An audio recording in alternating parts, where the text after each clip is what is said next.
মূল সমস্যাটা হলো আমাদের দুর্বৃত্তায়িত রাজনীতি আমাদের সমাজ ব্যবস্থাকে কমপ্লিটলি দুর্বৃত্তায়ন করে ফেলছে, কমপ্লিটলি। আপনি এই একজন পাথর মেরে উঠছেন, এরকম এরকম তো শত শত পাইপলাইন আছে, শত শত হাজার হাজার চাঁদাবাজ পাইপলাইনে আছে। বাংলাদেশের রাজনীতি হলো চুরি ডাকাতি এবং এই মাফিয়াতন্ত্র এবং লুটেরাদের একটা বড় বড় ব্রিডিং সেন্টার, বড় আশ্রয়স্থল, বড় কারখানা। এই এসপি এবং ওসিরা ওই এলাকার যারা মনে করেন সভাপতি সেক্রেটারি থাকবে অথবা এসপি বড় কিছু হইলে স্বরাষ্ট্রমন্ত্রী, তাদের ক্লিয়ারেন্স ছাড়া কখনোই কোনো ক্ষমতাসীন অপরাধীকে তারা গ্রেপ্তার করে না। এইভাবে এই ক্ষমতাসীন অপরাধীরা একসময় গ্যাংস্টার হয়ে যায়, গডফাদার হয়ে যায় এবং মাফিয়াতন্ত্র সৃষ্টি করে। এই দুষ্ট দমন সৃষ্টির লালন যে হয় না, এই জন্য চাঁদাবাজের এটা একটা ব্রিডিং সেন্টার, এটা মাস্তান মাফিয়াতন্ত্রের ব্রিডিং সেন্টার। এই পলিটিক্যাল কালচার চেঞ্জ ব্যতীত, পলিটিক্যাল মানে খোলনলসে পাল্টানো ব্যতীত আপনি এই অপরাধ আপনি থামাতে পারবেন না। আজকে আমরা এটা দেখছি, 2 দিন পর আরেকটা দেখি। ঘটনাটা গতকাল কিছুটা শুনেছি এবং আজকে আমি নিজেও ভিডিওটা দেখিয়েছি। এটা আপনি যেভাবে বলেছেন এটা দেখা যায় না ভিডিওটা, মানে একটা প্যালেস্টাইনের মতো ঘটনা আর কি। ওই যে পিটে সাপের মতো পিটে যে মানুষ মেরেছিল আওয়ামী লীগ, তার চেয়েও ভয়াবহ। যে মনে হলো যে ছেলেটা মারা গেছে, এরপরও বিরাট একটা পাথর তার উপরে বারংবার মারা হচ্ছে।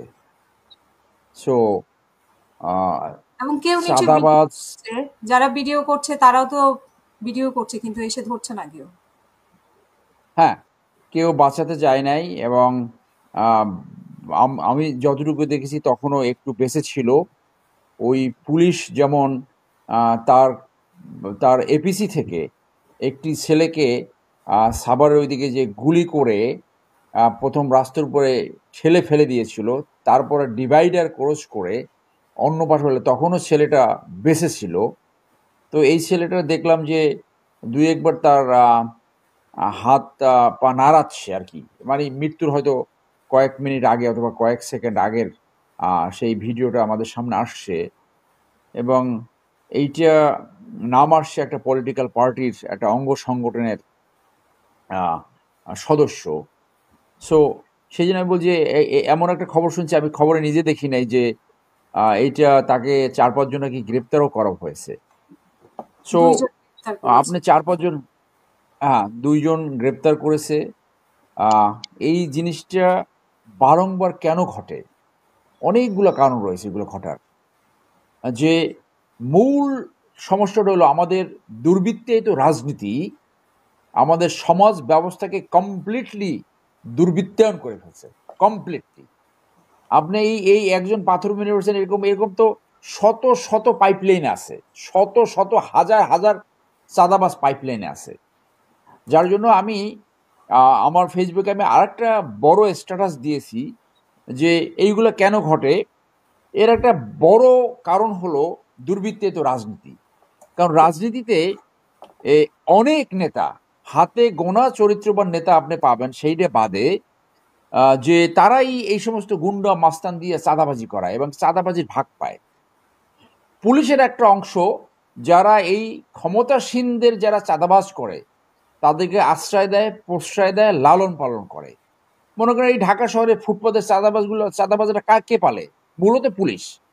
80% চাঁদা এই পুলিশের পকেটে যায় এগুলো। আর যারা ক্ষমতাসীন থাকে ওদেরকে ব্যবহার করে যে তোমরা ওখানে দোকান বসো, আমি তোমাদেরকে কিছু বলবো না। আপনার মনে আছে একবার এক মিরপুরে একটা চাওয়ালা টি স্টল ফুটপাতে সে চাঁদা দেয় না বলে পুলিশ তাকে মেরে ফেললো এই এই এই ফ্যাসিস্ট আমলে। সো তাহলে এই চাঁদাবাজদের ব্রিডিং সেন্টারটা কোথায়? ব্রিডিং সেন্টারটা হলো দুর্বৃত্তায়িত রাজনীতি। কারণ পৃথিবীতে ভালো রাজনীতি যারা করে সেই রাজনীতির টেনেন্টস হয়েছে, বৈশিষ্ট্য হলো চরিত্রবান ভালো মানুষ সামনে থেকে নেতৃত্ব দেবে, দেশপ্রেমিক মানুষ যাদেরকে কোনো অবস্থায় দুর্নীতিতে লিপ্ত হয় না, নিজের পকেটের টাকা খরচ করে ইয়ে করে।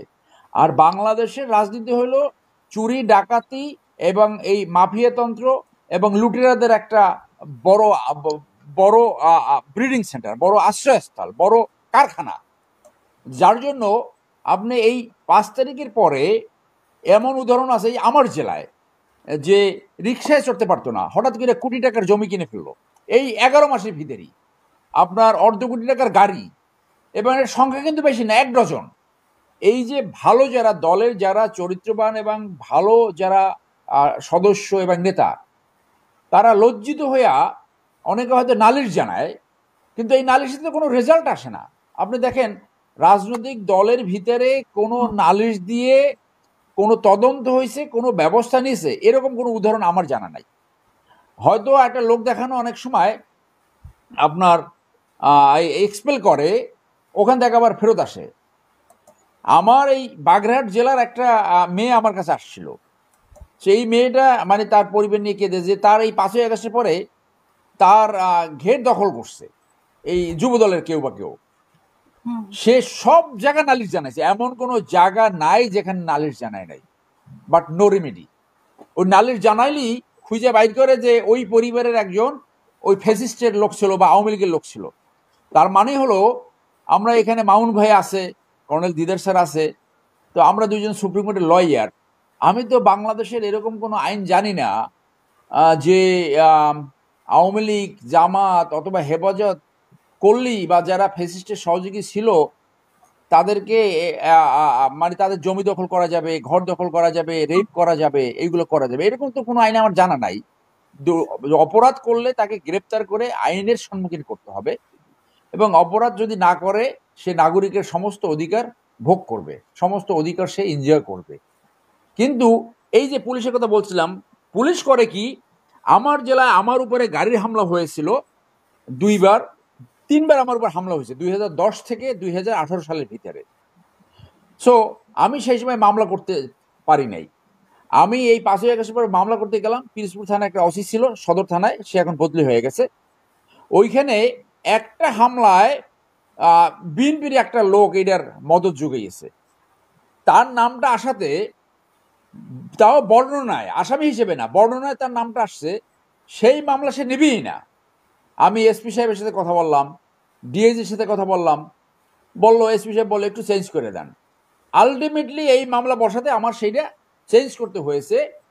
যেমনটা ওসি প্রদীপের মামলায় সেই সময় আমাদের সেনাবাহিনী অফিসাররা যারা এই মামলাগুলো মনিটর করছিল, আমি সহ, সেই সময় পুলিশের এই যে শহীদুল হক আছে যে এখন ভিতরে জেলে, এই শহীদুল হক বলছে যে এসপির নাম যদি দেন তাহলে আমরা এই চার্জশিট ফরওয়ার্ড করব না। তখন সেইটাকে কম্প্রোমাইজ করতে হয়েছে, ওসি প্রদীপ সহ বাকি সবার নামে চার্জশিট দেওয়া হয়েছে। ক্রিমিনাল আইনে তো আমরা এমন কোনো আইন জানি না যে এইখানে তদন্তে কম্প্রোমাইজ করা যাবে।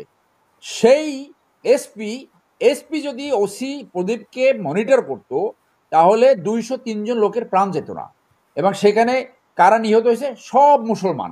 ওখানে কিন্তু 40% নন মুসলিম আছে টেকনাফে, দেখেন এইগুলো বলে। তো এই পুলিশ ক্ষমতাসীনরা নিয়ন্ত্রণ করে না কেন? তারা আবার ভাবে কি, তারা ভাবে যে আমার অপরপক্ষকে ম্যানেজ মানে দমন করতে হলে আমার ওসিকে দরকার, আমাকে এসপিকে দরকার। আর ওই ফাঁকে এরা আবার করে কি, যারা দুষ্ট ওসি তারা আবার ওদেরকে ব্যবহার করে তাদের দুর্নীতিতে লিপ্ত হয়। মানে এটা একটা মানে এমন একটা আনহোলি অ্যালায়েন্স হয়, এই পুলিশই শেষ পর্যন্ত কিন্তু পতনের একটা বড় কারণ হয়ে দাঁড়ায়। আইন যে করছে, বরং ক্ষমতাসীন যদি কোনো অন্যায় করে, যারা ক্ষমতা আসবে অথবা যারা ক্ষমতা আছে তাদেরকে তো সবার আগে আইনের আওতায় আনতে হবে। এবং এই এসপি এবং ওসিরা ওই এলাকার যারা মনে করেন সভাপতি সেক্রেটারি থাকবে অথবা এসপি বড় কিছু হইলে স্বরাষ্ট্রমন্ত্রী, তাদের ক্লিয়ারেন্স ছাড়া কখনোই কোনো ক্ষমতাসীন অপরাধীকে তারা গ্রেপ্তার করে না। এইভাবে এই ক্ষমতাসীন অপরাধীরা একসময় গ্যাংস্টার হয়ে যায়, গডফাদার হয়ে যায় এবং মাফিয়াতন্ত্র সৃষ্টি করে। অর্থাৎ পুরো সিস্টেমটা এমনভাবে করাপ্ট হয়েছে, এমনভাবে দুষ্টচক্রে আবর্বিত হয়েছে, যেন ইস্পাত কঠিন একটা দুষ্ট চক্র। এইটা ভাঙার কেউ নাই, কেউ ভাঙতে পারছে না। মানে জাতি হিসেবে এটা একটা অভিশপ্ত জাতি, একটা অভিশপ্ত জাতিতে রূপান্তর হয়েছে। সেই জন্য আজকে দেখছেন পাথর মেরে 2 দিন পর আর কিছু দেখবেন, কারণ পলিটিক্যাল কালচারটা, পলিটিক্যাল নেতৃত্বের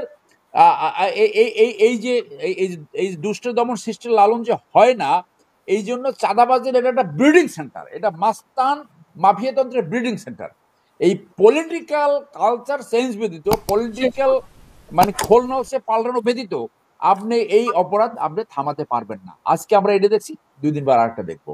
ধন্যবাদ।